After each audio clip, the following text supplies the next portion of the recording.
recorded on September 28th, 2024. Let's get into our third episode.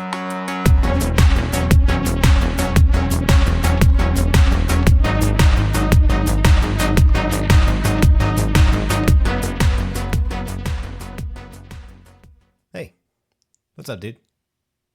Hey, not much. I am enjoying some Bekarovska mule. It's like a vodka mule, but I'm using this Czech liqueur. No. Do you ever imagined what a Christmas tree would taste like? No. That's what this is like. That sounds awful. This is apparently like the cocktail of the Czech Republic. It's like their national cocktail. So it's basically like a Moscow mule. So you got like the ginger, but then you have lemon instead of lime, and you use this herbal. They just call it herbal liqueur, and it has kind of a piney tree taste. So you get tree, ginger, and lemon.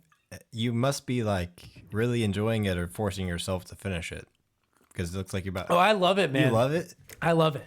I do. I really do. I've been drinking this stuff all the time. Nice. I love like Moscow mules too, but I like this tree taste. Jazz thinks it's weird, but like I'm a big fan of it. Yeah. These strange like Eastern European liquors. I mean, I think the only tree taste I would want in my drink would be like something in like a smoked barrel. I don't know. Nope. This is definitely not like that. Like if you imagine what a refreshing cleaning chemical would taste like. Yeah, that's what I think about a lot all the time. It's so refreshing though. It does kind of taste like pine sol. It smells a little bit like pine sol. Yeah. But it's so refreshing. Dude, I actually haven't had alcohol in the house since before you visited. I don't know. Can't really justify Just the cost. Yeah, the expense. Cost and the calories. So just Yeah, that's true. It is a lot of calories. so I got it as a gift. I think Jazz got it for me for Father's Day. yeah. She got me the Bekarovska. She got me vodka, a Polish vodka, and then this Rakia, which is like a Serbian liqueur that I had when I was in Serbia. That was pretty awful, and it's still awful. I mean, like, But now, if one of those now I have companies this want to sponsor us, I mean, I'll take a bottle at the house. I'm just not gonna pay for it. So yeah, that one's like a weird plum brandy kind of taste to it. But man, I have not found anything that I can mix that with and make it taste okay. well, I'll try it whenever I come to visit you soon. Oh yeah, I'm sure absolutely. there'll still be some around, hopefully. yeah, there will. Yeah, no, I'm just like not trying. I think it's just one of the just a side effect of kind of changing my lifestyle a little bit. Just haven't really felt the need. Not that I'm trying to do it actively. It just has kind of happened. So, but I had a couple drinks when I visited my dad a couple weeks ago. How was that? That was okay. I mean, it was a lot of fun. It always sounds really fun, but just the act of taking 3 kids 5 hours turns into like a 7-hour drive, and it's just that part sounds so fun. So driving 9 hours up to see you does not seem fun. It's gonna be a drive. How long do you think that will actually take with stops and having to break it up with the kids? I would hopefully say no more than 12 hours. Yeah. Because like at one point, at least we're going to have to just get out of the car and be out of the car for at least an hour. If not. Oh man, when I went to see you, I like stopped at like halfway. There's like this ridiculously big antique store. Yeah. I think I know what you're talking about, actually. In Illinois? Illinois? A statue of like a purple elephant or something. I think we visited that. In Illinois? Really? I don't know. Maybe it's in Illinois. Yeah. I might have crossed over at that point. Was it in like, because I was about like halfway. an old gymnasium? It's like school gymnasium almost? No, this wasn't a gymnasium, but that does sound really cool. It's pretty cool. So I was looking for something to kill time like halfway, just because I was like, okay, I'm driving like 4.5, 5 hours so far. I got like another 4.5, 5 to go. And then I saw these giant statues of like a pink elephant. And in front of this building. It was this massive antique store, and it took me over an hour to go through it fast. Like I was going through quickly, but it still took me over an hour of like quickly looking at everything to get out. So it was a nice way to kill some time, but Yeah. yeah, it was like right around halfway. Well, yeah. Well, maybe that's where we'll be stopping because we're gonna have to just like reset the girls. Yeah, just let the kids run wild in an antique store. You know? I mean, that's usually what I do. It hasn't come back to bite us in the ass yet. I mean, worst case scenario, I'm buying something. That's true. And it's usually fairly cheap at an antique store. Yeah, So fuck it. I mean, I probably won't be out more than $20. Worth it. Yep, that's true. Well, cool, man. That's fair. Let's see. Got a vasectomy done. Yeah, that's a pretty big change. How was that? It was pretty cool. I won't go into too many details, but like after the fact, I'm like way past it. And I was like, oh, you know what? I'm going to read some of the things I need to look out for. Make sure everything's going good. And I saw this term called nodding. And I was like, oh, that's probably just around the sutures. You know, maybe like the skin just kind of bulges up and that's a nodding. No, that's the actual thing that they sever and cauterize. Like it knots up. And it's a weird lump. And pretty startling. Yeah. Is all I'm going to... Just startling. But other than that, it's been going sounds well. a bit startling. Apparently it's to be expected, but nodding. Yeah, think of that, Nick. Well, yeah, you said you were doing some... I said I need to do some bag work right now. When you texted me earlier, and you're like, oh, I did some bag work. Got a vasectomy done. So yeah, you got the old speed bag going. Oh, yeah. Now. Finally figured out where kids come from. You're like, I saw them all. just spilled out over the table. No, it really wasn't that bad, though. So, though, the urologist, he came in and, put a needle in my scrotum and said, hey, you hang out for a while. I'll be right back.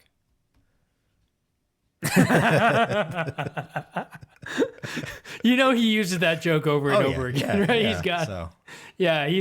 You can't do that as a job and not have like prepared jokes. You have to have material. Yeah, so that was a good joke. So I just thought of a really bad joke. Let's hear it. It's not going to be for a vasectomy though. It's going to be for a gynecologist. Oh God. Maybe save it for another time. What if when the doctor walks in the room, they go, okay, say ah.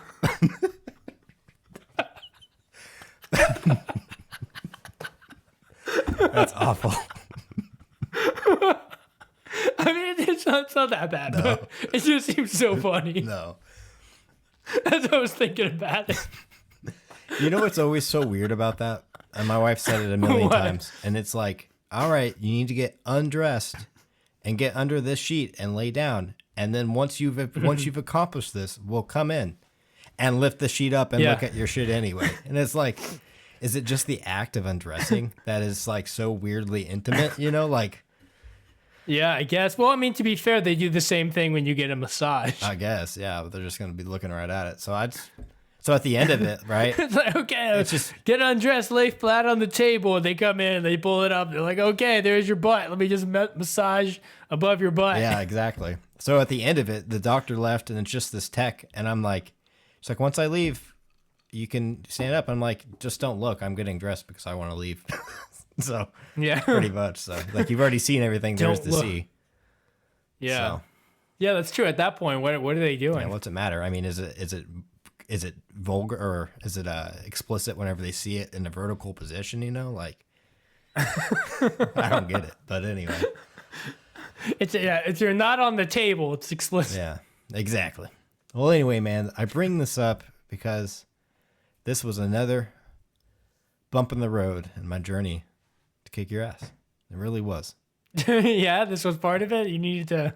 It slowed me. You had too much testosterone or something? No, man, I lost a week of training. Oh, okay. Yeah. Oh, this was an excuse. I thought you were saying that the vasectomy was a necessary step to become a better fighter. I mean, in some ways, yeah. So hopefully I won't have any more babies to have to take care of for. So 3's already enough. That's true. So 4, I'd just be like, sorry, man, you win. Like, I'm not going to kick your ass. I'm just going to... You're like, I'm just going to... Just wipe ass. Chase these kids. Just going to wipe ass. So Wipe asses. But anyway, yeah, man. Let's move on. Nice, I'm going to kick your ass. Yeah, let's...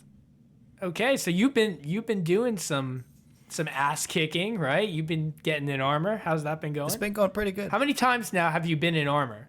Twice now. Though, you know what's crazy? Is I'm going, if you count the next weekend, I will be in armor 3 times next week. 3 separate times. Really? In 1 week? Yeah, I know you're pretty jealous about that. Wow. That's pretty awesome. I mean, I go in armor for fighting my dudes locally, but it's not the same because they don't have armor on yet. They don't have like full armor. Yeah. So it's kind of like I'm wearing full armor because like I need to always be in armor to get used to it, but they don't. Yeah. So the weekend before my vasectomy, I went to some like medieval festival thing that they were having at the library and got to do some fights. It was really hot. Is that the one that I got videos from? Yeah, it's the one you got videos of. I got one sword and shield fight and one, I guess you were just punching each the other? fisticuff. I don't like. We were just trying to get each other to the ground. Were those the two? You did those 2 fights? I did some other ones. They just didn't get video of them. So they just didn't get. And there's like okay. that fisticuff one you got. There was the first part of it where I punched his visor in, and they had to stop it and fix it so we could keep going. Oh, really? Yeah, I completely punched it sideways. So yeah, got a mean left hook. But I mean, you're definitely in. I watched that one. I'm watching it now. I'm looking at it, but you do some wild swings. I was trying to keep my arms low, so like just to entice, because like it doesn't matter if he punches me, because the fight doesn't end until one of us is on the ground. So I'm just really? So I'm just like hoping he's punching me. So like you're not gonna actually knock them out with a punch. No, it's just not gonna happen. Not with the helmet. So I was like just kind of like trying to like not bait him, but almost bait him into hitting me. So I could just kind of hopefully just get his arms, or he'd get tired, because fuck it, I get punched in the face all day. So yeah, with the helmet on, and I got really lucky. Yeah. Basically, nice. We got into a clinch, and I grabbed his leg, thinking that would do something, and then he was about to get me down, and in a last-ditch effort, I released my left hand and punched him into the back of the head, and simultaneously, my helmet falls off, and he had all his weight on my helmet, and just the shock of the helmet falling off, he fell to the ground. So I think it's technically a tie because my helmet fell off, but he also hit the ground at the same time, so we'd have to take it back and watch the replay. But it's a weird situation. So I guess it depends. Like, well, obviously there's no category called fisticuffs, right? Yeah. So if this was a pro fight category, depending which league it's in one league it's like, well, the fight keeps going when they're on the ground. But also you don't have a helmet, and therefore you're not allowed to fight. So then you would get an armor failure and lose points, and then he would get stood up for free. But the objective here was to get the person to the ground. Yeah, so if that's your only objective, then I guess. I don't know. I'd call it a tie. And then you saw this. Yeah, did he make 3 points of contact before your helmet was completely off your head? Look. Also, why do you keep losing helmets? That's the helmets aren't made for us. We're using these loaner helmets. One's really big and all that stuff. So, but you saw the sword and shield video. I think I did a little bit better job holding the shield up. Yeah, you were keeping the shield up more. Didn't throw the sword. You keep wanting to do that low high thing, low high, but then your highs are very tappy. Yeah, they are. Yeah. You keep wanting to and everyone does this when they're new. They keep wanting to walk forward and forget that you can go backwards too. Yeah. Like tunnel vision straight on. So like once you make contact with your opponent, you just you have the shield pressed against him and you just keep walking forward. And he's doing the same thing to you in the video. Both you guys are just clashing against each other, pushing against each other over and over again. Yeah. And you're faster than that, dude. He's got and your sword you're using looks pretty long. Like you could just stay at a distance the whole time and just be sniping this dude. Yeah. I thought there were some pretty cool moments in there going back. Like his very first swing, I blocked it. I thought that was cool with my sword. Yeah. And I felt pretty good. And then I just got really tired there towards the end. But yeah, I mean he always looks tired too. Yeah. I mean he doesn't look like he's in the best fighting shape. No, I mean he's a bigger guy, so he can. Is he a newer guy? Yeah, he is. But you fought him, I think, or maybe you didn't. But and then you remember the guy that had the bucket helmet? I think Logan. You don't. You probably did a lot of fights with him. I got the opportunity to fight with him, and finally got to experience getting my thigh bruised. So. Oh, did you get some nice bruising? Oh yeah, he he walloped on the same place. He like found a gap and just kept hitting it. So Yeah. Man, I had a tiny one. Oh, that's all you got? Can you Well, I'll tell you what. you see my tiny bicep bruise from Well, in keeping spirit with Last- the segment here, you got some bruises coming your way come November. I'm coming for you. Oh man. So you told me you're gonna be able to use the armor Yeah. for I spoke with him when you come I up? spoke with the manager down here, and he's like, "Yeah, you can take it up there." So Awesome. I'm gonna have some more. I mean, I might have some loner armor too. You can use to put together a set that fits you better while you're here. yeah, I mean, or as long as you don't like I've been- exploit the gaps too much, just understanding that they're a little bit bigger than normal. Yeah, I'm gonna have. So I've been putting together a loner kit with like some of my extra pieces from like my old kits and stuff and then I picked up some other pieces just because like I want new guys to fight with that can jump right into armor. Yeah. So like I'm willing to like spend the money to have at least to fill in the rest of the pieces so that when new people come out and I'm training them, I can actually put them in armor because I want to hit people in armor. Yeah. So I'm now kind of like sourcing all that together because I ordered a new coat of plates because mine was like starting to get pretty ratty. But my ratty one is still a functioning titanium coat of plates. Yeah. You know, it's yeah, just I would ratty take your looking. coat of So plates for sure. so that's like in my loner right now. And then I found a set of loner legs that are pretty decent, like a splinted set of thighs, a pair of floating knees, and some greaves for like $220 for my loner set. nice. So cheap shit. I mean, not like titanium spring steel, but definitely some pretty decent loner stuff. Well, So I'll be I'm interested I'm to almost there. kind of see what we can do. The legs fit me pretty well. The coat of plates is a little like long, and then the arms suck. Like they're good arms, but they just fit me weird. But we managed to do some weird like put the undergreaves on backwards, and I was able to not have a gap and still move my arm. Did you end up measuring yourself to see if you can fit into that coat hardy? For people that don't know, Austin's trying to get the base layer that goes under the armor.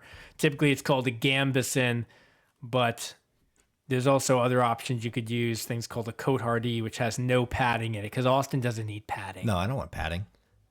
If the best in the world, the fighters down there, if they don't use it, then I don't need it. I mean, it's as simple as that. So, Yep, don't need it. absolutely. Did it end up fitting you? Did you check a measurement or anything? No, we talked about it offline. I felt really ditzy about the conversation, and plus I don't have a tape measure yet, or an actual measuring tape. So, Oh yeah. So, yeah. Gotcha. Once I get past this embarrassment of the ditzy moment I had.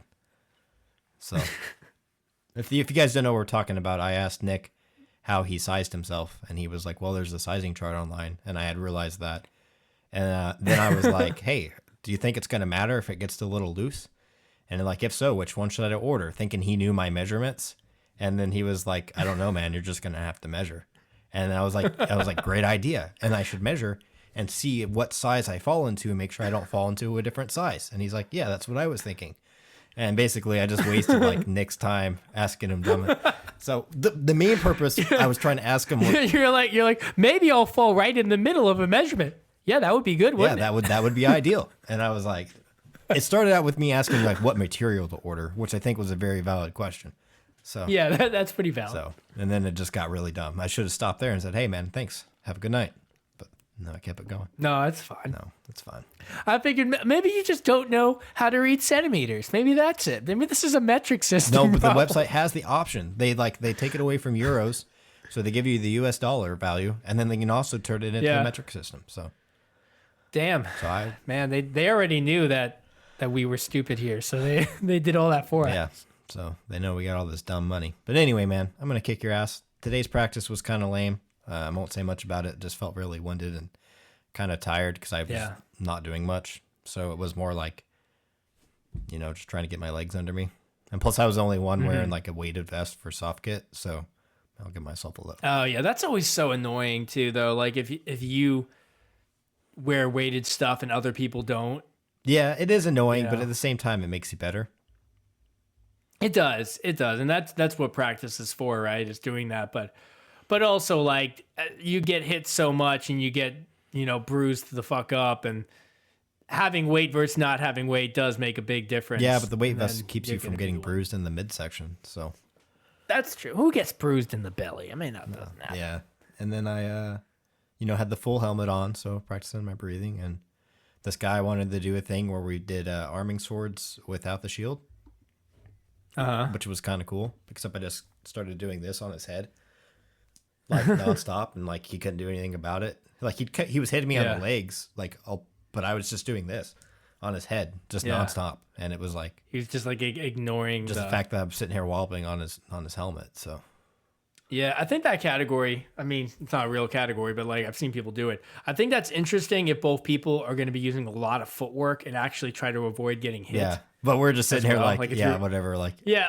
like if you're really just going in and like actually treating it like you're fencing or something, then it's kind of amusing, but you got to be using a lot of footwork to avoid getting hit. And actually, he said something Lots of about fencing, parrying. and I just kind of started going in and was like, whatever. So, and only notable thing is I went and bought a cup before the practice, and I'm glad I did because there was a new girl there, and she was actually pretty decent for the first time, but she hit me. she hit you in the cup. Oh, like 5 times, 6 times, like this weird jabbing motion. I kind of get what you mean when you're fighting new people, like weird shit gets thrown at you that you don't know what to do about, and that was it. Like this weird, like it was a swing, but it was like a weird, like jab swing.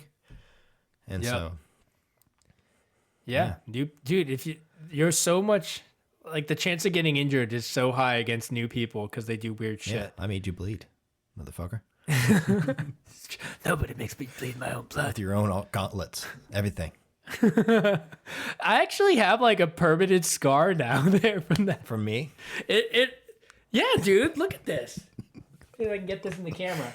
You see it? yeah.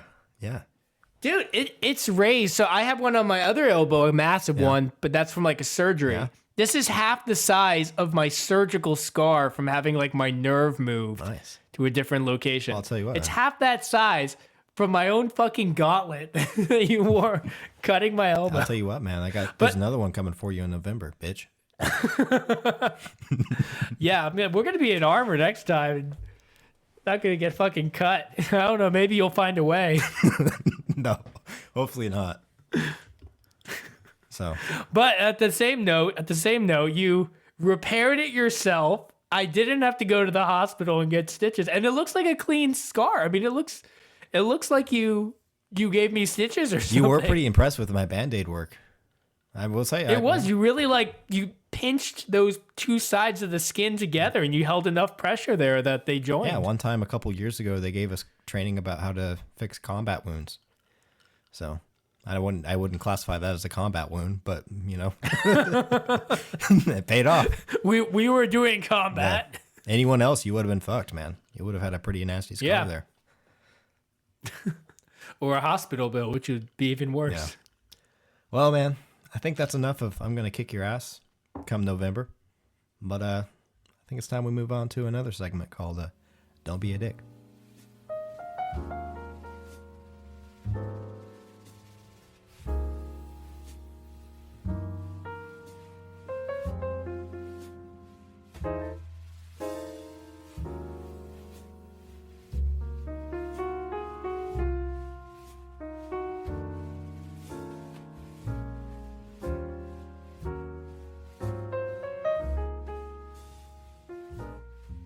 All right, man. I think I did something that was kind of a dick move. What'd you do? All right. Well, let's backtrack this a little bit. About 4 weeks ago, I was at the convenience store here on base. Thought I would do something nice for my wife. Got her a pack of the fruit Mentos that she likes, just as a little treat as she's waiting in for the car line for her kids or something. And you know what I did? Took 2 of those suckers and I popped them out of my mouth. I figured, hey, you know what? Just a little tax of this nice gesture. She won't notice if I skim a little bit off the top. And I'm chewing them and I'm enjoying it. Like, this is the first time in years that I can remember that I bought candy from a store and was eating it on the way out to the car. I don't really buy candy. I don't eat a lot of usually candy. I get it when I walk into the back of someone's white van. Yeah, well, however you get it, whatever your fix is, And I'm chewing on it, and there's this piece of metal in there. And I'm like, what the fuck? Are you serious? I'm serious. I'm like, I'm going to turn around. I know it's not these people's fault, but like someone's got to hear about this. And I'm like, and then I'm like, you know what? Whatever. It's not worth the trouble. I spit it out. I get in my car, and I'm like, what the fuck? There's a huge hole in my tooth. There's a motherfucking filling that fell out, man. So I get out. Oh, so it wasn't it wasn't the candy's fault. No, it wasn't the candy's filling. fault. It was your weak teeth. No, it wasn't my teeth. It was the filling that was put in there. Okay. And so I get out like a weirdo, and I'm like, you know what? I know they're not gonna do anything with this filling, but I'm gonna pull it out of this piece of candy that I just spit on the ground, and I'm gonna keep this piece of filling for a while. I've since lost it, but anyway. And as I'm like picking it up and looking up, direct line of sight to dental here on base, and I'm like, hey, you know what? I should go get this fixed. It's free. It's right there. We'll see if they can get me in. And they do, kind of. They put an orange, like temporary one in there. Fast forward to like a week ago. I'm sitting there at dental, and I had a pretty, I would say, not a good encounter. But before we do that, I've got a question for you, Nick. Okay. You ready for this? Yep. Let me scroll down past this conversation about Mew VMAX, which is Pokemon, by the way. Let's see here. Where is it? Where's this question? All right, Nick. My question states, hey, Nick, we were really into Pokemon cards up until recently. And I would say at the peak of our interest, it was right in the smack dab of the pandemic. Ooh, everyone wants to talk about that. And a trend that we saw was something called scalping. Do you remember what scalping was as it pertains to Pokemon cards? Yeah, man. It was getting to a Target or Walmart as they're putting out product, buying up all the product and flipping it. And flipping it. Not by we may have been the first couple steps of scalping, but we opened it for our own pleasure. Yeah. Yeah, that makes it better. There was a lot of pleasure involved. Sorry, kids. These 20-year-olds bought up all your Pokemon cards and opened them and called them trash. But anyway, we even videotaped it. But anyway, this bled into everything, specifically commodities. You know, it started out with toilet paper, and then I think it ended up, going towards like, formula for babies, and it was pretty shitty thing that was going on. Yeah. But as it pertains strictly to Pokemon cards, do you remember where we landed on the subject? Where did we think it was, I guess, morally wrong? What do you remember? I do. I don't think we thought it was morally wrong. If I'm thinking about this, I think because the secondary market was still shitty no matter what, like after it was opened. Yeah. The product was only worth something sealed. So the only people it was fucking over were people that were buying Pokemon product as an investment anyways, really. That was like the majority of who was getting fucked over. So you could still just buy dirt cheap single cards if you wanted to. It was still way cheaper to do that. You didn't have to buy the scalping. And eventually Pokemon would re-release more waves of the shit and it would become nothing, right? The scalpers had like a very narrow window. So I think they were mitigating a lot of risk. Okay. So you said that the secondhand market sucks so bad that it was really the people's fault who thought they could retain this investment and thought that the sealed product would eventually grow. Yeah. Which it does, and like it takes 10 to 15 years for it to grow up substantially. Yes. But there was a short term where people could make money off of it.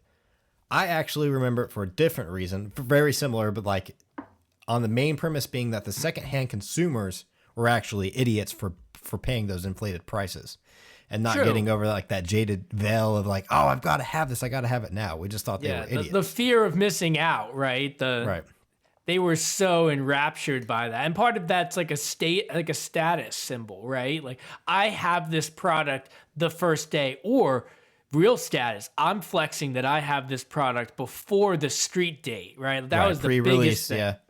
If you got the treasure card that everyone was looking for, I mean, before the street date, like that was a premium. There was an opportunity for money there. I mean, if you did get the Charizard VMAX out of Hidden Fates, I don't even remember. Shining Fates, doesn't matter. you got it before pre-release, you could quickly flip that for a good margin. Or if you sent it off to PSA and got it graded. And I did. Remember that. And you did, yeah. And I think I was the one that pulled it. I mean, there we go. Yes. You didn't pay for it. But anyway, back to this. We said that the scalpers, it was justified in the fact that, one, they were assuming the risk of flopping, right? They were spending all this money on the prospects of being able to flip it. So they were assuming the risk. And two, people were just idiots to kind of just get up and get into that veil of, oh, I've got to buy this. I got to have it now. And then so basically we thought, you know what? Fuck it. These scalpers, they're well within the means to morally do this. Yep. Commodities, whole different story. That just makes you a shitty person. Yeah. All right. So where are we going with this? Pokemon cards, what the fuck? I want to talk about a dental hygienist that I experienced a week ago when I got my temporary filling taken out and a permanent one put back in. Looks nice, doesn't it? I don't think I can tell. Oh, I know. I'll show you in November. Okay. I know you're a fan of good dental work. So I'm missing a tooth right now. Anyway, this story goes, I show up 15 minutes early. Two people show up, like one shows up like 5 minutes early. One person shows up 3 minutes late. Who do you think goes to the back first? The person that showed up late. We all have the same appointment times. Then it's the person that showed only 5 minutes early, and then I'm last. I'm sitting in the lobby 30 minutes after my appointment time. I don't know what the fuck's going on. Probably because I was actually getting dental work done. I don't know. Yeah. But while I'm sitting there, a dental hygienist comes and talks to one of the corpsmen. We talked about what a corpsman is. That's basically just the medic on the Navy side of the house, the dental corpsman. And she comes in with her phone, and she's like, hey, check this out. And she's bragging about how much money she made off Poshmark, which is like, okay, weird that she just came in. Maybe they had a prior conversation. And she's like, check out how much money I made on Poshmark last month. It was like $9,000. So she was talking about it. I was listening because I make a point to not look at my phone in waiting rooms. I want to appear edgy and just stare at a wall rather than my phone. So I'm listening, right? There's real life going on. I'm listening to this conversation, being this edgy little fuck that I am. And she's talking about how she made this money. I'm like, that's actually a pretty good amount of money. You know what she did? She used to work at a previous dental office that was next to a Goodwill. And she would go there on her lunch breaks every day because she was trying to do some kind of diet and didn't want to avoid eating out. So she would do her meal prep and then to not eat any more food. She would go over to Goodwill to get her steps in, but to also scour the racks for anything that was like Columbia, Patagonia, Lululemon, and would snatch it up, not even her size. And then she would go home, wash it, right? And put it on Poshmark and flip it for a profit. Yeah. And I'm like, okay, whatever. I'm not a part of this conversation. I have my opinions about it. I was able to, I was like, personally, I thought it was kind of shitty. Mm-hmm. Well, finally, they call me back. And she's my dental hygienist. Same dental hygienist that fucked up my golden crown that I was supposed to get and didn't get. So now I don't have a gold crown because of her. So now I have a bias against her. But you know what she does? What? She's like, hey, check this out. Look how much money I made on Poshmark last month. And you know what I say? What? You got a guess? I know I wrote it. Do you got a guess? What do you think I said? I don't know. That she's just like, why is she bragging about scalping shit from a Goodwill? Well, somewhere around the lines, I basically just said, hey, I don't want to hear about the money that you made off charitable giving. That's all I said. Because I didn't want to hear about it. I didn't want to talk about it. And she was like, how do you know about this? And I was like, I heard your conversation in the lobby. I don't want to talk about it. Good for you. Well, she leaves all in a tizzy. Just literally puts her hands up. And she's like, well, fine. And leaves in a tizzy. And then the corpsman is going to now be my dental assistant. Whatever. I didn't want her in there anyway. She fucked up my crown last time. Yeah. So, and that's what I want to talk about. It's just this act. This the act of going to a Goodwill. The simple act. Going there with the intentions of snatching up a bunch of stuff and flipping it for a profit. Is this morally wrong? Well, how do you feel about it? And that's what we're going to talk about. Yeah. So, I guess Goodwill serves a purpose. The company itself does lots of bad shit. But that's irrelevant. I've got it right here. That stuff is irrelevant though in terms of the good that it serves by providing a cheap thing. things, right? Yeah. Because there are people that actually need Goodwill as an option, but also Goodwill exploits those people. So I have been to Goodwills that, depending what city it's in, right, the Goodwill's prices vary, and they don't have to follow a structure. They might have a structure of like, okay, we charge this much for this type of clothing, this much for this type of clothing. But even like within different cities, they're different. When I was in Goodwill in Chicago, the same items were 3 times as expensive as my Goodwill in Dubuque, Iowa, for the exact same products.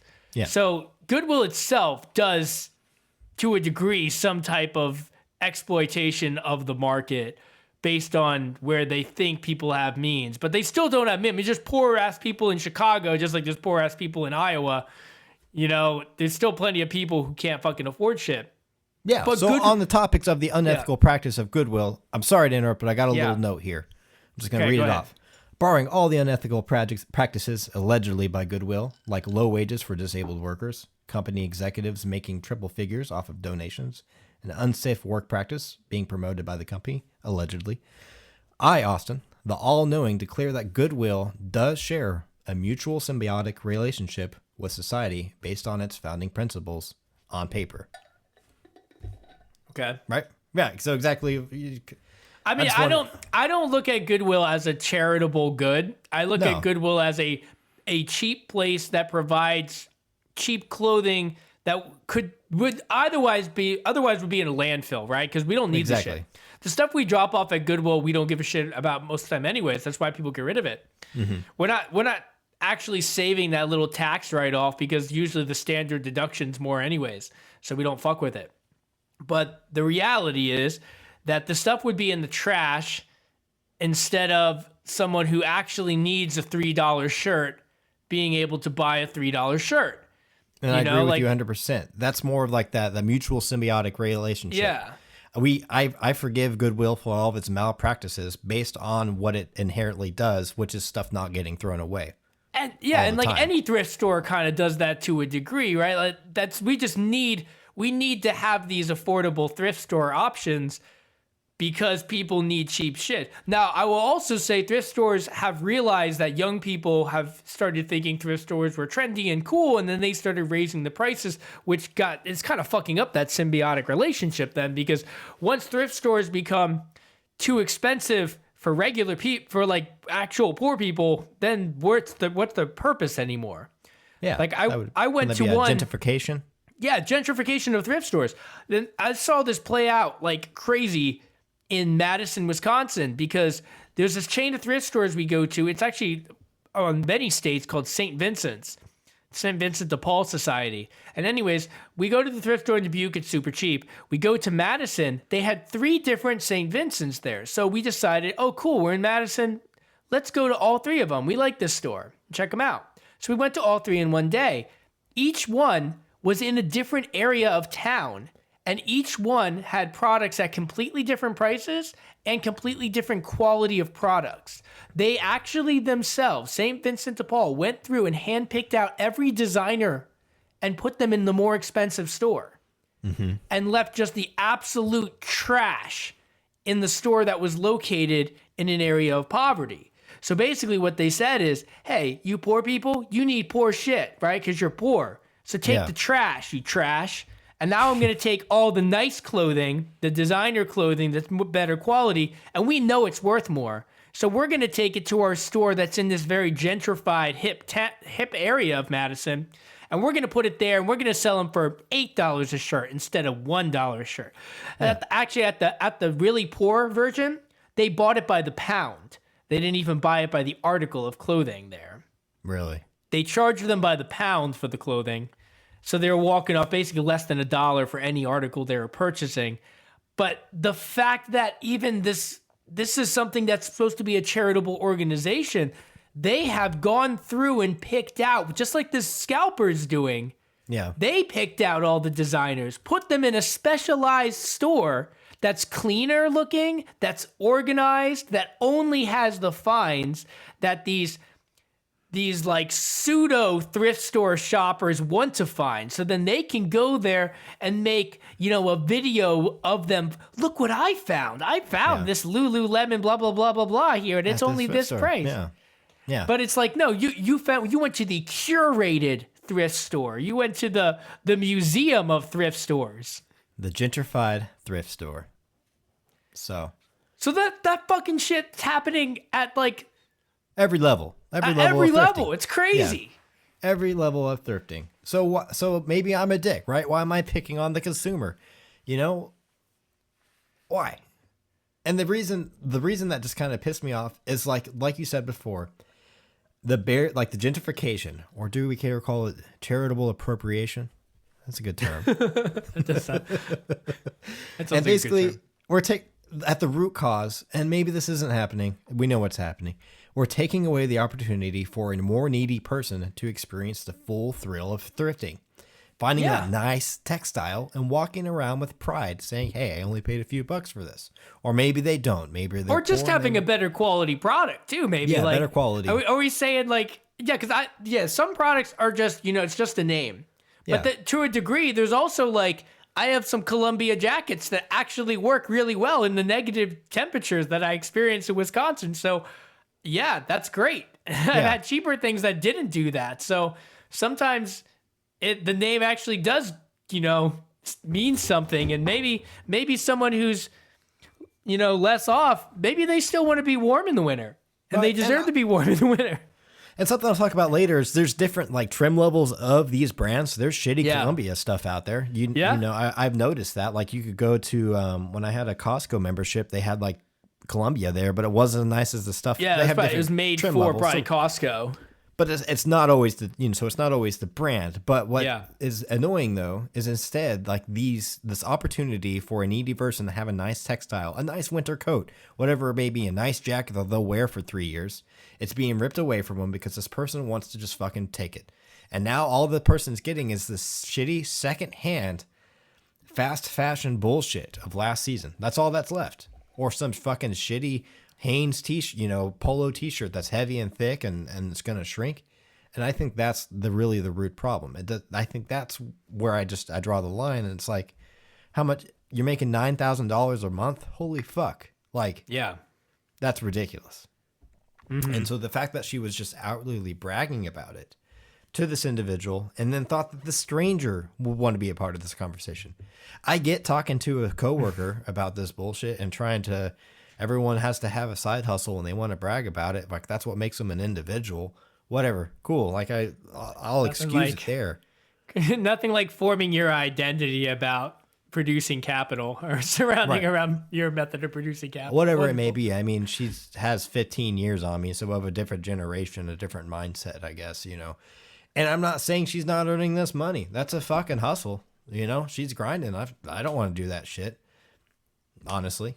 I don't think it's worth my time, but fuck, maybe $9,000, maybe it is worth my time. Just by the principle of it, I don't want to do it. No, just by the principle. If someone's yes, you can make this much money doing that. There's tons of people who make videos this is a hustle. You can make this much money doing this fast. I don't want to do that shit. I don't want to do hustle. Bad shit. Yeah. So, anyway. Now, there are some things I'm not telling you. The dentist came in and talked to me afterwards and was like, hey, you upset the dental assistant. What happened? And so this is a military officer. And this is okay, now we're having a conversation. And I just told him. And he's like, oh, yeah, that's annoying. Well, I guess apparently she told him that her husband was unable to work for several months and she needed to draw a second income. Okay. $9,000 to make ends meet? No. Jeez, yeah. No, that's ridiculous. I don't. No, she's just getting I'm lost double in down. it, man. I don't give a fuck. She's having some success and realizing I gotta keep going, and this is actually working. I mean, maybe it started out with humble intentions, but the fact that she's bragging about it, saying she's good at it, it's you're good at fucking people over. Yeah. So, no, I'm gonna double down. That doesn't excuse it. I don't care if your husband's a paraplegic. Don't go around bragging about it. Nope.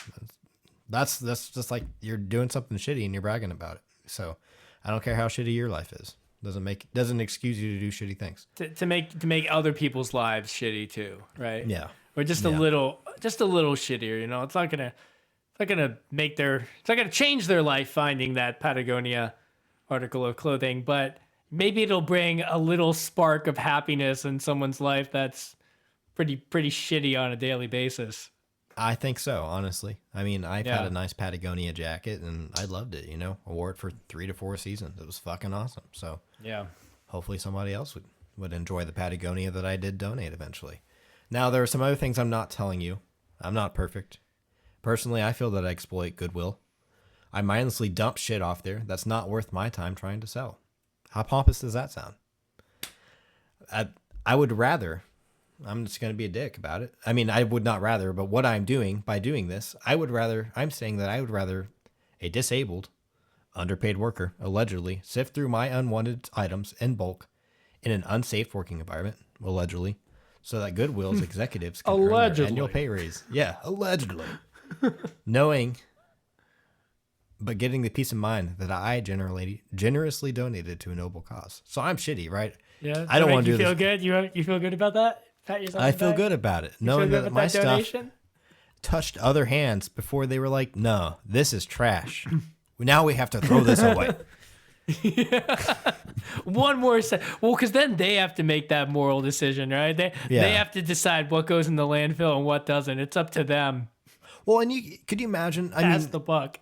Could you imagine having some kind of disability and not having nice shit, and then just seeing people dump off shit that's like actually pretty nice, and like they can't do anything. I mean, I would assume they can't take it home. Maybe they can take one item home a day, or maybe they get a discount. Maybe they get dibs. I don't know. But at the same time, like if they're being underpaid, they can't afford it. I'm just saying that's pretty.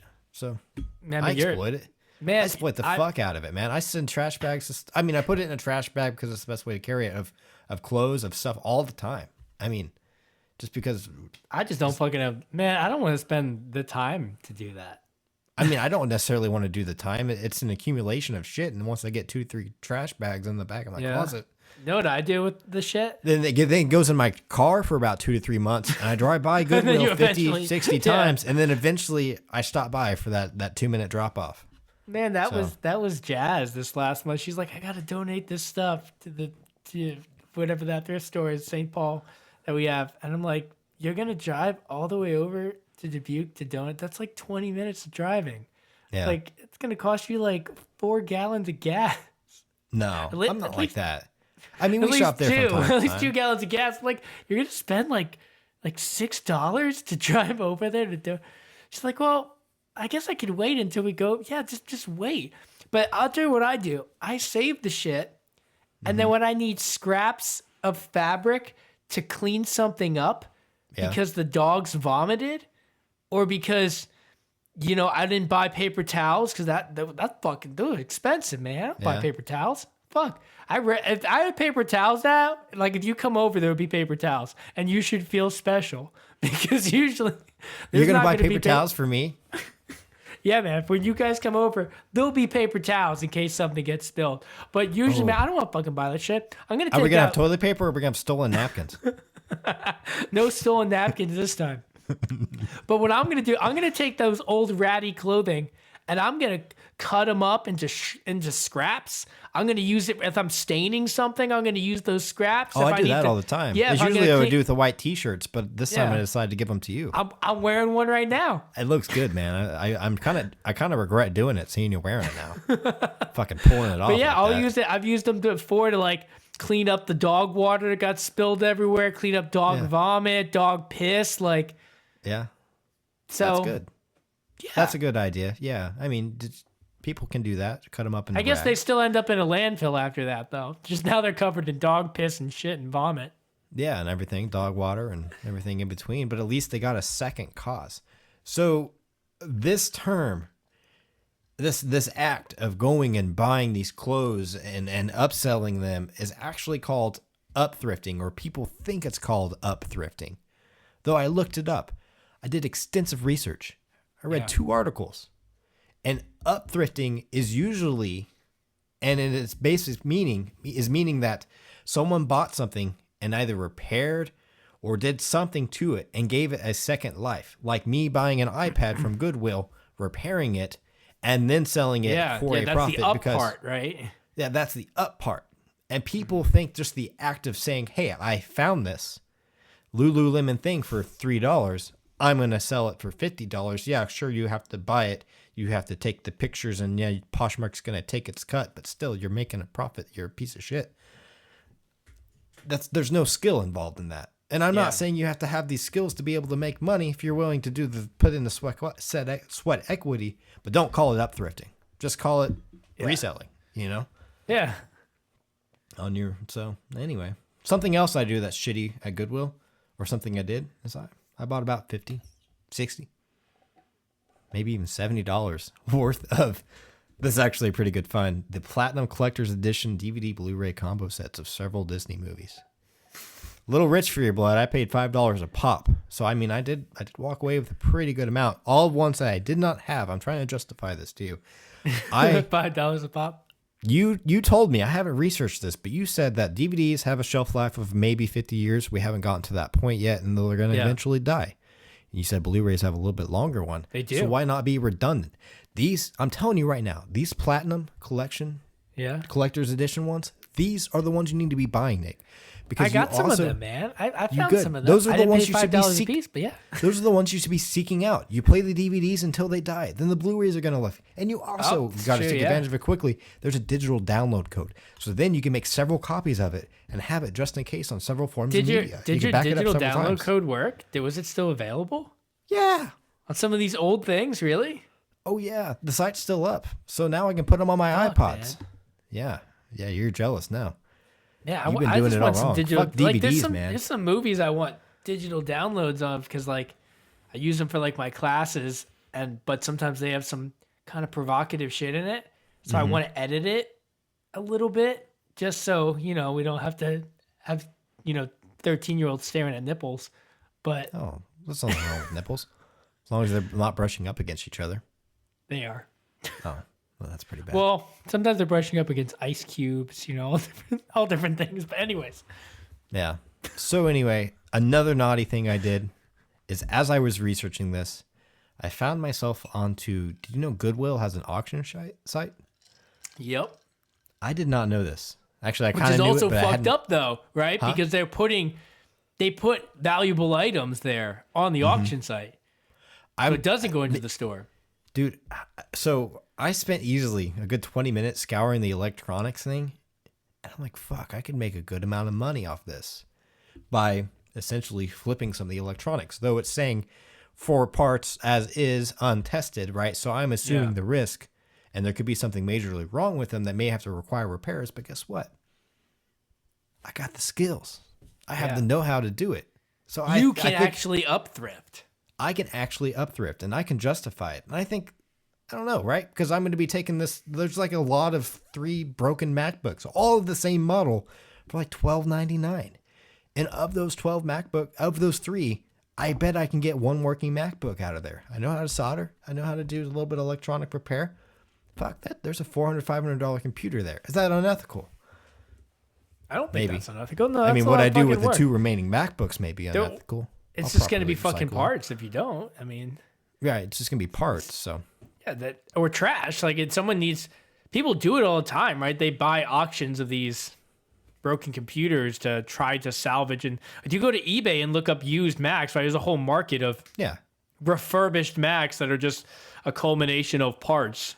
I mean, I've got a MacBook here. I think I showed it to you. That was like a.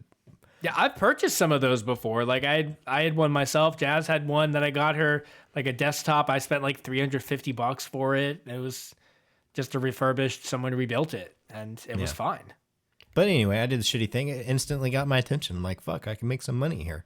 I spent 20 minutes. I'm like, damn, there's some pretty good opportunities to make some money here. So I'm not perfect, though. I will apply skill and huh? Did you end up buying them? No, I haven't yet. I don't know you. I want to do a little bit more extensive research and see if it's worth my time. Yeah, you have to see what they're going for on auction sites once they're like actually put together. I got to look at the models of MacBooks. I mean, I did fix relatively new ones, so I mean, the older ones are easier to repair. So, but there's no money in it, and these were like a little older, but still had a little bit of money. I don't know. People go crazy for MacBooks for no reason. Actually, they're pretty cool. But anyway, I digress. I think upthrifting is not wrong. I think reselling is not necessarily wrong. I get it. But the audacity that this dental hygienist have to just like brag about it and say how good she was and like have no shame and then get called out on it, like just tells me that she knows it's wrong. So Yeah. and get all upset. So And it's probably too like the area that, I mean, she probably has access to a Goodwill where, you know, the shit's coming in, but there's not a big market wiping it right away. So I mean, I don't know. I've never really known a Goodwill to be right next to a dental office. I would assume that this is a nice uptown Goodwill if it's next to a dental office, generally speaking. So I think the picking was pretty good there. And so, yeah, over consumerism, I guess, just like I did with those Platinum Collection Edition DVD and Blu-ray combos. I have a few of them. Dude, my daughter was opening one up today and throwing the discs everywhere. So yeah, that happens. That's the downside of having them in cases. Yeah, my daughters do it too. And then like when they're done, it's like, hey, I'll just pause it and turn the DVD player off. They're like, no, we got to eject this and we got to carry it around. And you're like, no. Like use your finger. Yeah, this is why you had like your DVDs and just like a flip book. You know, you had like that big flip book of DVDs and stuff. Yeah, that's my spare one. So yeah, that does seem like actually like it seems like a good idea to not have them out like the cases everywhere. To just have like binders of movies, but then I'd have to like print. I would be meticulous. I would need to have like one page where it's the art would have to be there for the movie. You know, I'd have to have like a printout of the movie's artwork. Then I'd have to have the discs beside it. And that reminds me, I still have some movies to give you out of that. But did I tell you why I did that? Why I had those there? Why you had them there? Because didn't you say they were an extra? They were DVDs, but yeah, like where I had bought the Blu-rays, and then those were the DVDs. So I put them there in case I would ever be deployed. I could just take like a mobile DVD player and have entertainment, and so that's what those are there for. So cool. But that hasn't happened yet. I did that like 6 years ago.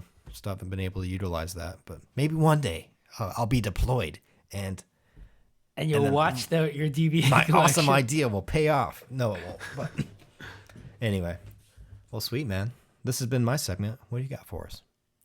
Cool. It's time for some Buy It Nice or Buy It Thrice. All right, man. Have we done a Buy It Nice, Buy It Thrice yet? Man, I don't know if we have. So we probably should talk about what this is. Yeah. I'll let you do it. Take it away. Sure. So buy it now, buy it nice, buy it thrice. Man, I butchered that. Yeah, you're already fucking up. This oh shit. Okay, so these are some tales of why it's good to make smart purchases to avoid constantly replacing shit. So or realizing that we can switch from something that's costing us more money to something else. So basically, how can we make intelligent consumer decisions? Yeah. That's good. Based off our experience, we bought it. We bought it twice, and we're never gonna buy it again because we bought it thrice. Because we bought it nice. So for today, Austin, you have personal experience with my history of plastic water bottle consumption. Yeah. Would you mind telling the listeners a little bit about that? It's a problem. Like when you hear these statistics about the amount of tons of plastic that end up in landfills in our oceans, and you're like, fuck, I maybe drink 12, maybe a dozen, 24 bottles a year. Me. You're like, I guess there's a lot of humans. How does this all add up? You're not accounting for all the nicks in the world. And this is bad. Like, it was so bad that I got into the passenger seat of his Honda Civic one time. And I could not, no matter what, I could not wiggle my feet enough to get to the floorboard after 30 seconds. And I finally gave up. I'm like, fuck it. My foot is just going to be on top of a plastic bottle. And so they were all over me. And it was bad. Like, it was bad. And it's just crinkling and crunching as your feet. No matter what I did. And it's just kind of like, I mean, it was nice when it was at the end of a week. It was the end of the week. I had been you throwing always said bottles. That. You always said that. So, Because 1 week bleeds into another week. That's how time works. I mean, it was nice if I had to fart discreetly, you know, I could just kind of crinkle and let one go and then be like, man, that must have Oh, been. I thought you were going to say you're going to take a bottle and fart into it. Out. No, just like move my feet around, make all that crinkling sound. You go and detect it, and then after the fact, it's like you smelt it, you dealt it at that point, you know? Yeah, true. That's how it works. Yeah. So that was nice. Huh? So, yeah. So I used to have a lot of water bottles. Yeah. Now, I live in a small town currently, and our tap water is a little iffy. By little iffy, I mean I receive a disclaimer every year warning the local residents that our water has elevated levels of lead and copper.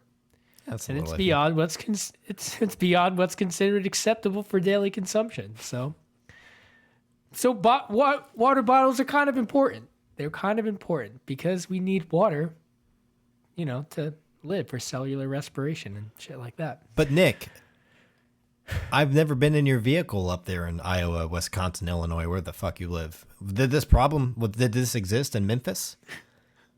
No, it was not as bad in Memphis. Oh, Well, there they didn't send me anything, so I'm guessing that the tap water in Memphis, from what I heard, was actually pretty good. it was pretty good. So, whatever. We'll go on to the water bottle consumption at that point. I can't explain my behavior. Can't justify it then. Okay. Anyway.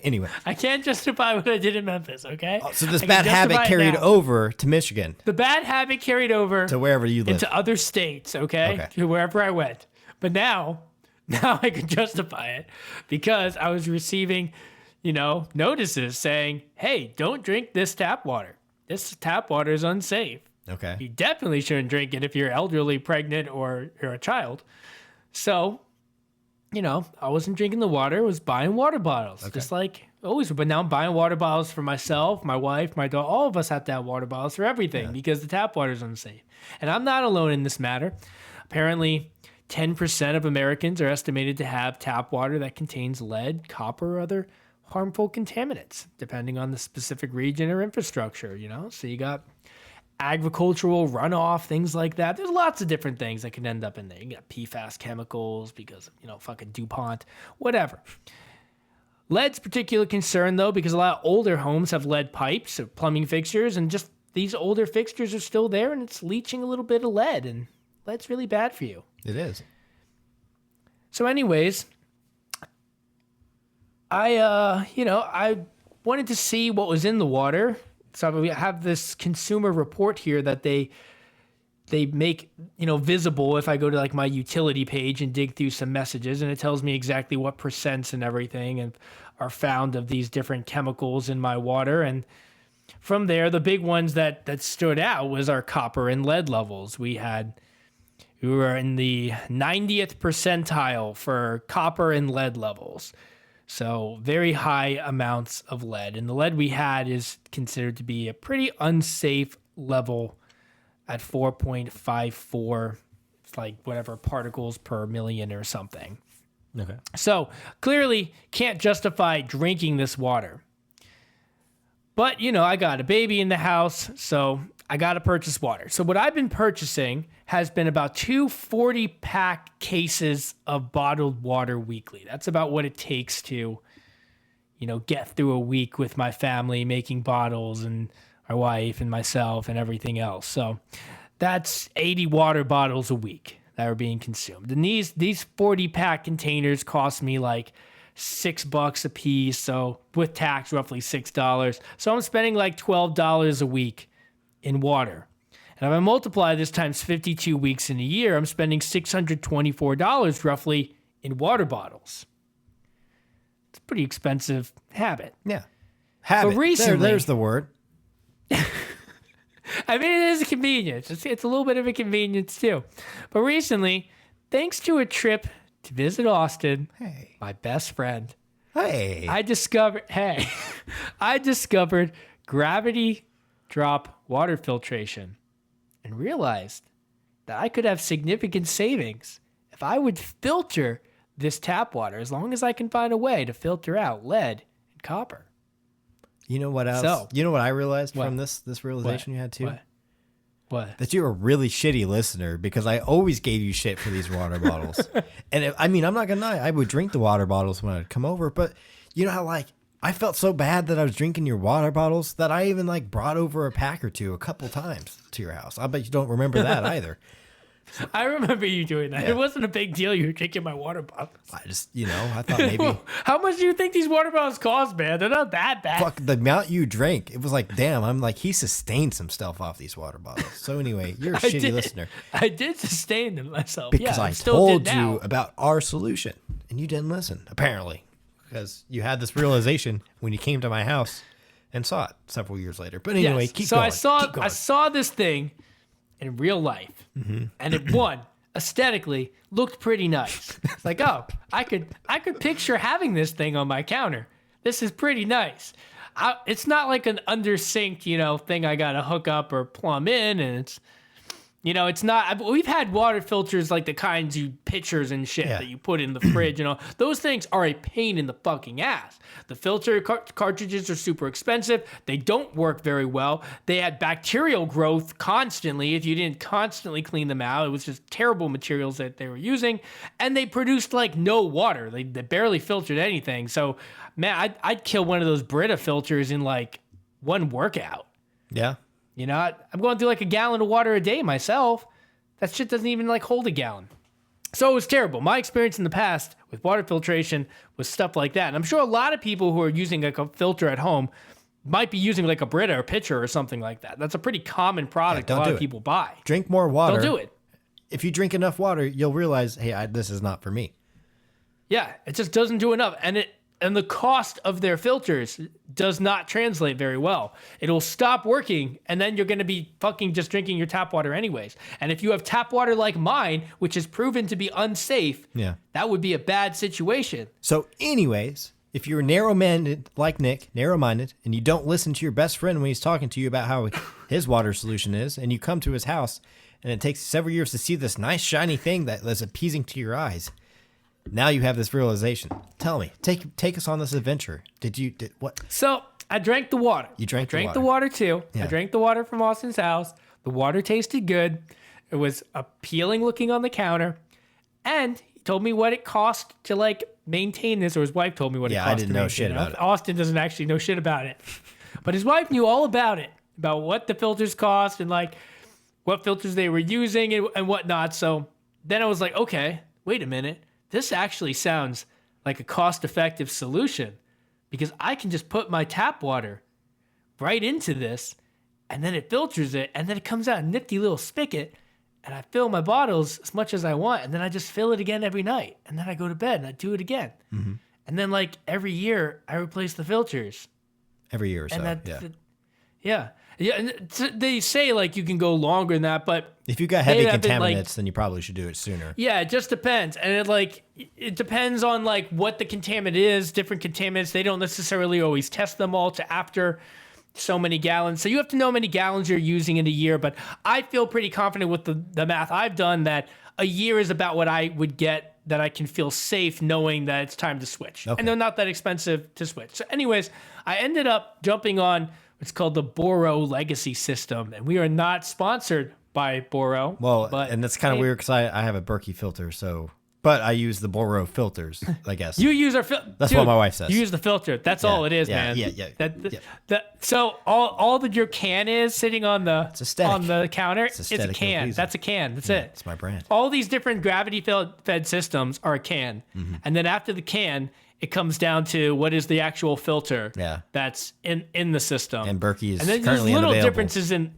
There's little difference, in the cans. Mm-hmm. Like my spigot. So Boro took Berkey and basically made a better spigot because the spigot on the Berkeys are plastic and they're kind of like flimsy. Yeah. And now it's like actually solid like metal and okay. So now we've and everything. Now we've got a little fallacy going about our gravity-fed water filters. Keep going. I'm stopping interrupting. Kicking your ass come November. Anyways, I jumped on getting their system and I got it on Labor Day special that they had going on where it was like 20% off or something too. So I ended up getting like the gravity fed system with filters for 2 years worth of filters for $350 shipped to my door. So I have 2 years of filtered water for $350. And remember, I was spending $624 a year in water bottles prior to this. Okay, but wait, Nick, what about So, the water? The amount of money it costs for you to put the water in it? Nah, it's pennies on the dollar. Man, that shit's fucking pennies, man. Yeah, my water bill for a week is like $20, and that's for like the whole house for showers and everything Can't else. So, factor it no, in. that's nothing. Yeah, so like my water filter thing holds like 3 gallons, which is what I put in basically every day. I fill it up 3 gallons. We use it. I put in 3 gallons a night and do it over and over. So I went with this system. Boro actually has like third-party data and stuff that they got, and it shows you how many gallons they filtered through for each contaminant, and you can see what % they were able to remove from everything. There's a lot of videos of people doing independent lab stuff too, sending them off, getting results back. So I was looking at that too to make sure it could really deal with lead and copper. Boro had done extensive research on lead, so if I was trusting them, then I knew it should work. And I saw lots of videos from other people that were getting results saying copper. But that wasn't enough for me because I need to know for sure. Like, I have a daughter who's going to drink this water, so I need to do my own lab research before I start giving it to my family. So then once I got the system, I took water samples being filtered through the system, and I sent it off to an independent lab to test specifically for copper and lead levels to see if the filtration system worked. Yeah. And it worked 100%. You told me you were going to tell me about this lead. Several weeks ago. So yeah, I've been I've been waiting in anticipation. Yeah, 0 lead, 0 copper. So you're using the same filter. So there you go. I don't have to get mine tested now. Thank you. You do not for copper and lead. Those are the only two I was like primarily concerned about from my consumer report, but they came back with 0 levels, and they were supposed to be highly effective, or at least when Boro said the lead was supposed to be like one of their top things that they could remove. Yeah. So I was expecting a lot of removal. The copper they haven't done testing on, but other people did independent tests. Now I did independent tests and no copper. Awesome. So you're pretty happy with the purchase. So there we go. So it fucking works and saving tons of money. So now, plus, I can now delude myself to think that I'm personally saving the planet as some form of conservation masturbation, while the powers that be, fossil fuels, industrial agriculture, manufacturing of PFAS chemicals, while those continue to kill us all so we can carry out our functions as good little consumers. Well, there you go, man. Hey, that's a conversation for another time. Damn. Because this segment is about making smart decisions that translate to saving money. So had I stuck with the water bottles, my 2-year expenditure would have been $1,248. Mm-hmm. But with this Boro filtration system, my 2-year upfront expenses are $350. So that's a saving of $898. Maybe now I can afford to go to the doctor every now and then. No, I can't afford that shit. So last note, my future costs associated with this filtration system are going to actually be a lot less, because a lot of this upfront cost is buying the expensive can, that's going to house these filters. Mm-hmm. The actual filters are about $100 to $140 a year is what's going to cost me for each year moving forward after these 2 years. Yeah. So it really just depends on whether or not I buy them on one of these like sales again, because there's always like random holiday sales. If I get it on a sale, 100, full price, 140. So, every year moving forward, I'd be saving roughly $500 or so in what I would have been spending on water bottles. Well, there you go. How'd you listen to me all that time ago? Could have been saving all that money. Yeah. This is a buy it thrice for me. We started out with, instead of buying the individual water bottles, we thought it'd be a little bit more cost effective and I guess better on the environment to buy gallon water bottles. So we did that, and then my wife got pregnant, started drinking a bunch of water, and I got tired of fucking spending so much money on like this alkaline water that she preferred to drink. Shit ton of money.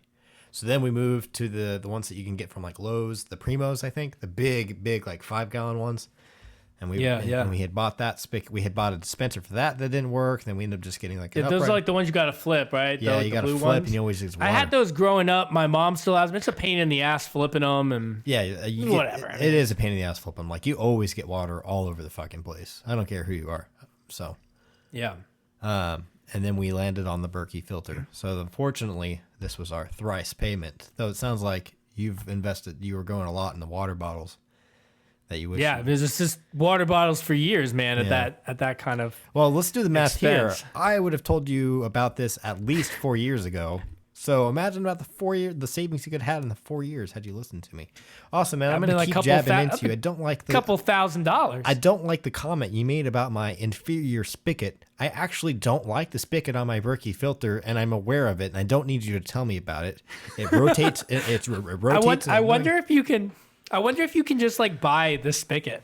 I'm sure there's an adapter. I'm sure there's some kind of like adapter for it. I'm going to do it. It's the same, like the things are made to the same specs, like because you can use the same filters that I use. Like all of our cans are the same size too. Like they're slightly different shapes, but they're the same. Pretty big can. You might be able to use I got the a pretty exact big same can, spigot. man. I don't think we got the same size can. I'm going to tell you right now. And then lastly, I thought I had a pretty clever, cunning term that I came up with the what was it? Charitable appropriation. I thought that was pretty good. And then you had something here about something. Masturbation and it just, conservation masturbation. Yeah, man, I'm gonna come for you after that one. That's bullshit, man. I'm coming for you in November. You're trying to steal my thunder, man. I'm coming to fucking kick your ass just for that reason. First, the spigot. No, first you don't listen to me.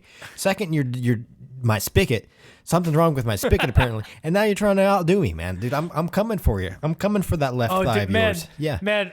Yeah, it's so pleasing when I turn that spigot. Yeah, because it's heavy. Yeah. It's weighty. Dude, it's got that heavy metal. See, mine it's not even just metal. It's mine's like aluminum. light and then like starts to rotate like upwards. I remember that was the only thing. Like when I would fill it from it, I was like, "Why did they do this? Why didn't they use like a more durable spigot?" I was questioning why. Yeah. Why did they cut that? I don't know, but I'll tell you what. Your left thigh, might as well just fucking tattoo my name on it. I'm coming for it. I'm gonna go whack, whack, whack, whack, whack right down into that thigh because that's all I'm gonna be able to reach. I'm coming for you. Coming for your left thigh.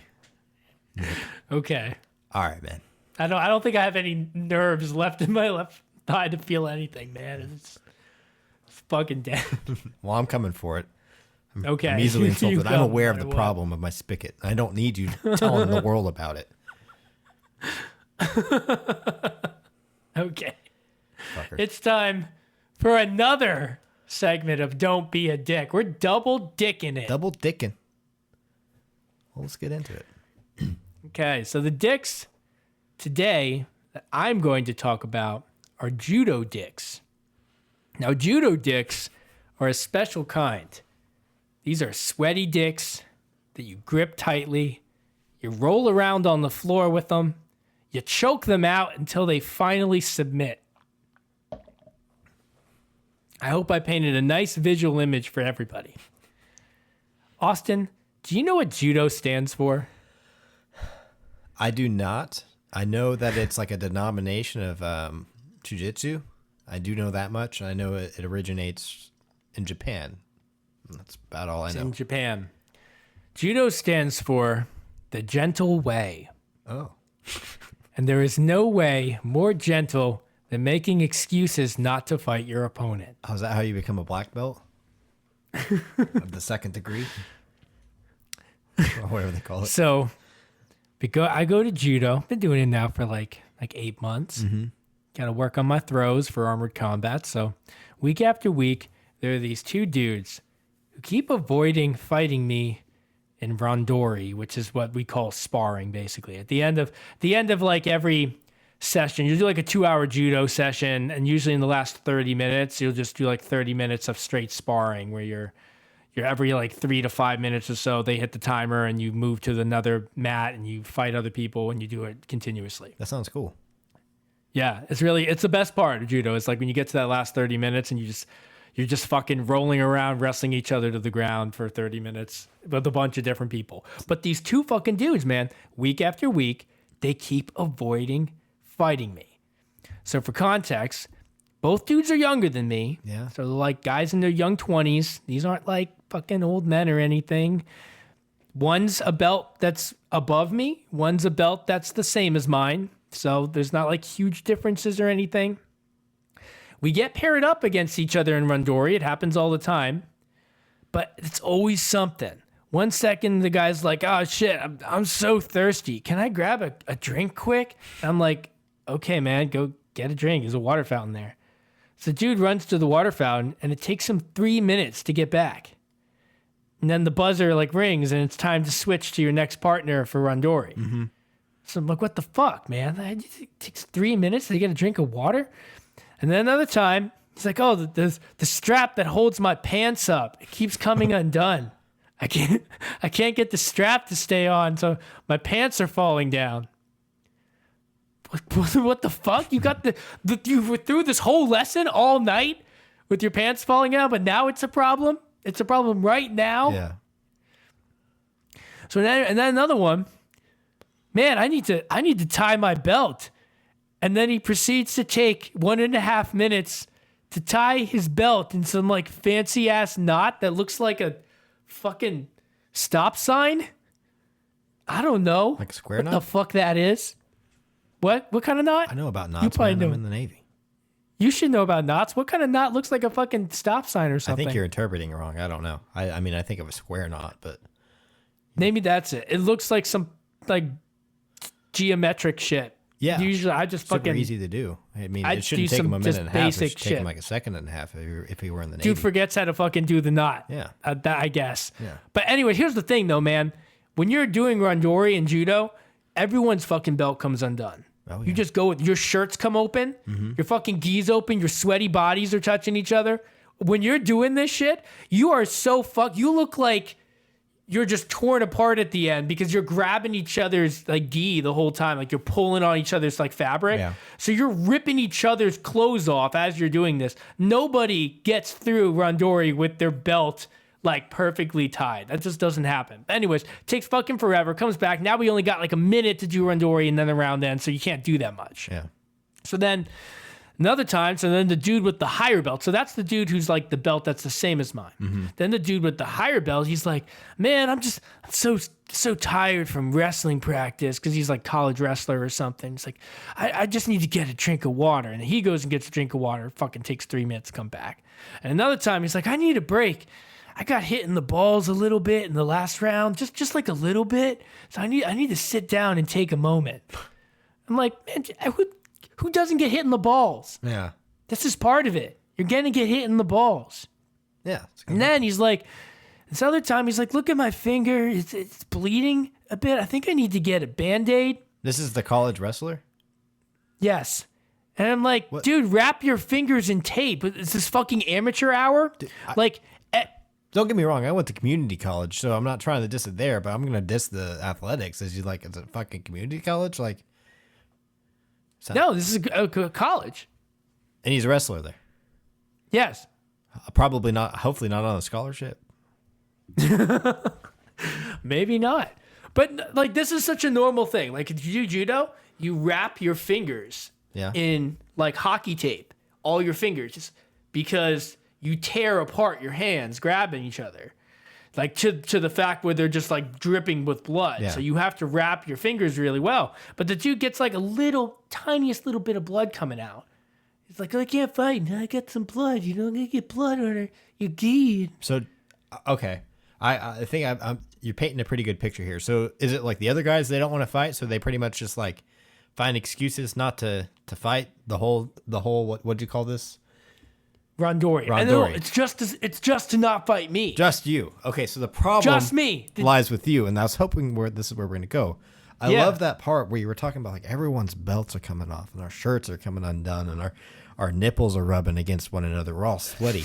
And you see, that's just a part of it.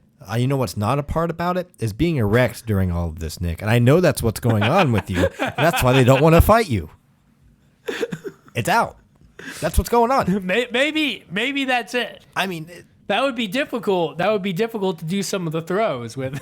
which I'm also offended because one time when we were fighting, I accidentally kicked you and you were flaccid. So am I not good enough for you?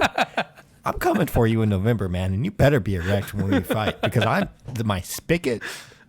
I'm about through with this. Yeah, it's only once you get into mount position. That's when it's not during the throw. It's the after the throw. Once you're going for the choke or the arm bar. That's when it comes out? Yeah. Okay. So I just You got to be in mount first. Well, that sucks, man. I mean, do you smell bad? I mean, everyone probably smells bad at this point. No, man. I spar all the other dudes, and it's fine. It's just these two dudes. And it's just you. Are you sure? Maybe you haven't noticed. just Maybe me, it's the other man. guys. Maybe there's someone else.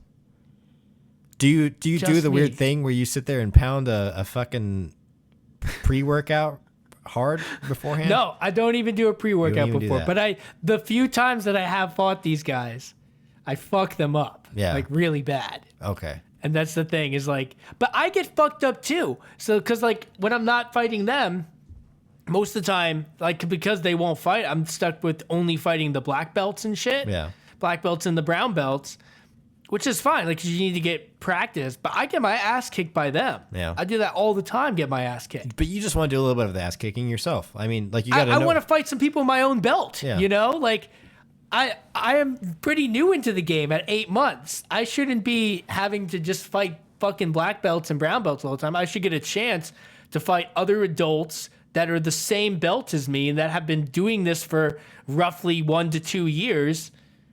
You know, that's not unreasonable. We've been doing this the same amount of time.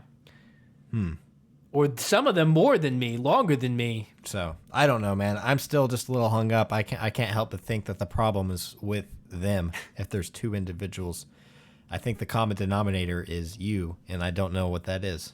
I have my theories, as I previously stated. So I think you need to do a little bit of an inner reflection and see what's wrong with you in this judo, Yeah. in these judo classes. I mean, what are you doing that's wrong? There has to be something. So I don't know, man. can I come and observe you in November?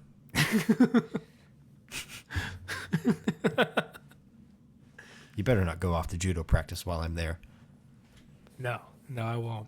Better be fighting me. Yeah, With it's that erect. I don't want to be kicking flaccid. No, that is such an awkward thing, man, though, when you are doing judo and you're doing like mount stuff on the ground. That's a very awkward thing just to do, you know. You're just straddling each other on the ground, trying to put each other in like a triangle choke. It's a little weird. Yeah. I mean, it was like kind of weird for a second when you were throwing me, when you had to handle me. But it was the first time you ever touched me that way. You think in our 3 or 4 years of friendship, you would have touched me that way in another previous, encounter. But it's fine. And to do it flaccid. To insult my spicket. Man, I'm telling you, I'm coming for you. Okay, man. Well, I think we have an episode here. Yeah, I think we do. I think it's a little long, but that's an episode. See you guys. That is. If you enjoyed the show, please consider leaving a rating or emailing us at bffcpodcast@gmail.com. Best Friend Fight Club is a bi-weekly podcast about two friends, the best of friends that have found meeting in kicking each other's asses and the pursuit of a meaningful life in the modern world. Oh, and of course, conversations about the dicks they encounter. See you next time.